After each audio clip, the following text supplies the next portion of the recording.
Hello and welcome to Parenting Teenagers While Your Hormones Are Changing. Welcome back to Hot Flushes and Homework. Today we're talking about a combination that can feel like an emotional whiplash. Parenting teenagers while your hormones are changing. If you've ever found yourself thinking, why does everything feel like a battle lately? Why am I crying after arguments that never used to affect me at all? Why does this feel so much harder than it should? You are not imagining it, and you are not failing. You are navigating two major life transitions at the same time, and that is no easy thing. The two big transitions at once you have teenagers are going through one of the biggest neurological and emotional shifts of their lives. Their brains are rewiring, seeking independence, testing limits, driven by emotion more than logic. They are figuring out who they are, where they fit in, how much power they have, how to separate from you while still needing you.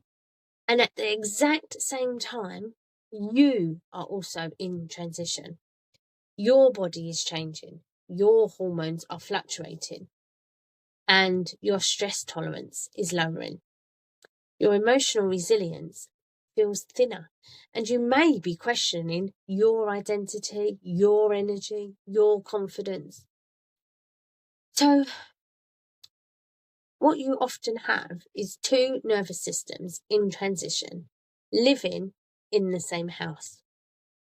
That's not a personal failure. That's a perfect storm. Why this combination feels so hard is because teenagers are designed to push. That's not because they're ungrateful or they're difficult. It's because separation is their developmental task. But perimenopause and menopause can reduce your ability to buffer stress. So what used to just roll off you now lands much harder. What used to feel manageable now feels overwhelming. So what used to be a brief disagreement now lingers emotionally. So you may notice you're more reactive. You cry more easily after a conflict, and that's okay. You may feel emotionally bruised. This doesn't mean you're becoming too sensitive. It means your capacity has changed. And capacity is not a character flaw. So when everything feels personal, one of the hardest parts of this stage is how personal teenage behaviour can start to feel. Eye rolls sting more. Dismissive comments cut deeper. Silence feels like rejection. And anger feels like a whole big storm on your parenting. And when your hormones are shifting, your emotional skin can feel thinner. So you may find yourself thinking, why am I taking this so badly? I used to cope better than this. What's wrong with me? Nothing is wrong with you. Your nervous system is simply less protective than it once was. The grief no one talks about. There is often grief wrapped up in this stage, and it's rarely acknowledged.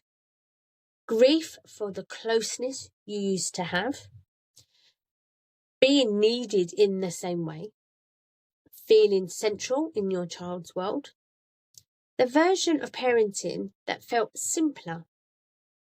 At the same time, you may be grieving for your old energy, your old body, your old emotional resilience. That's a lot of loss to hold on to quietly.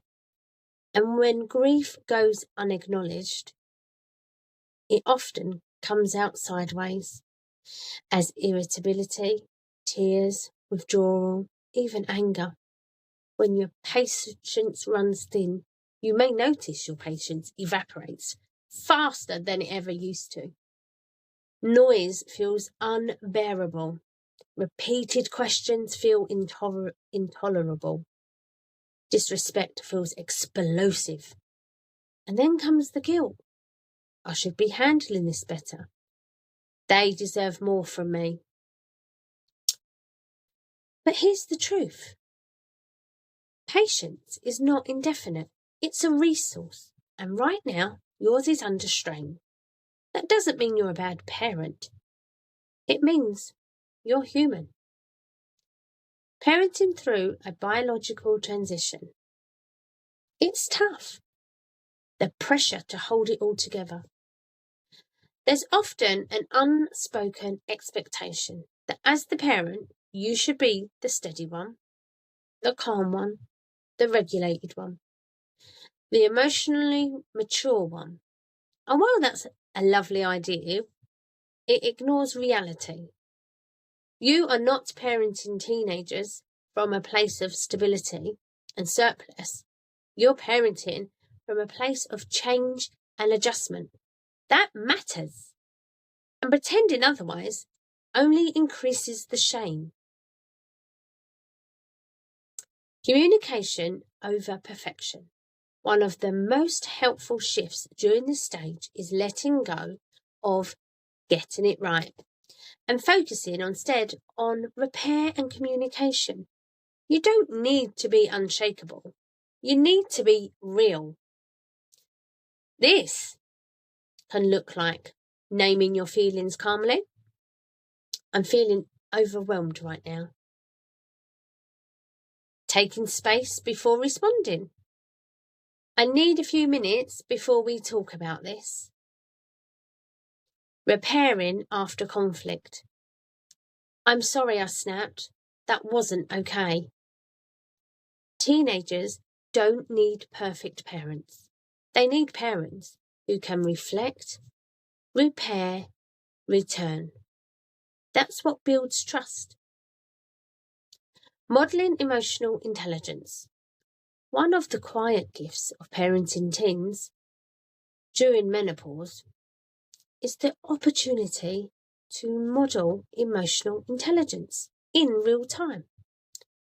By being honest, without oversharing, you're teaching self-awareness, responsibility for emotions, how to apologise without shame, how to recover from conflict. You're showing them that emotions don't have to be hidden to be handled. That is powerful learning. When conflict feels constant, if it feels like conflict is your new baseline, you're not alone.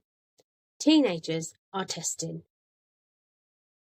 You're protecting your boundaries. Both are necessary. Both can clash. It's okay if not every interaction feels warm. It's okay if your relationship feels strained at times. It's okay if this stage feels harder than the earlier ones. This does not mean your bond is broken. It means it's stretching. The importance of space for both of you.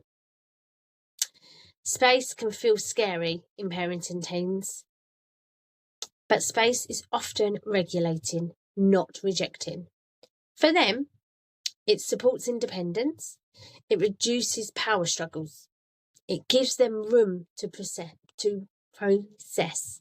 For you, it protects your nervous system, it prevents escalation, and it allows emotional recovery. Taking space is not giving up.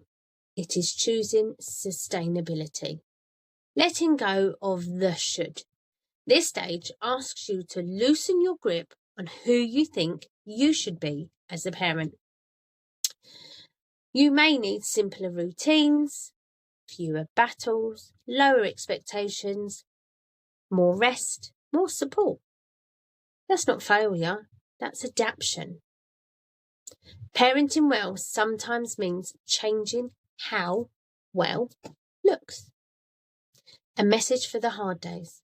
On the days when you feel disconnected, emotionally raw, exhausted, unsure of yourself, I want you to remember this. Your presence matters more than your perfection. Your consistency matters more than your calm. Your willingness to repair matters more than never getting it wrong. Teenagers remember how safe it felt to return, not how flawless you were. If today's episode resonated, please know this. You are not alone. You are not doing this wrong, and you are not failing your teenager. You are parenting through a unique, demanding life stage. While your own body is asking for care and compassion, in the next episode, we'll talk about parenting younger children when you're already exhausted and why that can feel so relentless. Thank you for being here, and thank you for listening, and thank you for continuing to show up, even when it's hard. I look forward to speaking to you again soon.